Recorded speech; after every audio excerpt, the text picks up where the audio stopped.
Welcome back to another technical deep dive here in the Debug Zone.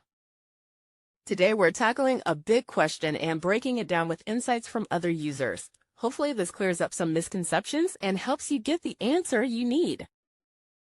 So buckle up, stay a little curious, and let's jump right in.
And that's a wrap.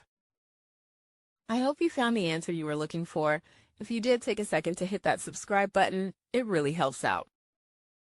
And let me know in the comments which solution worked best for you. See you next time in the Debug Zone.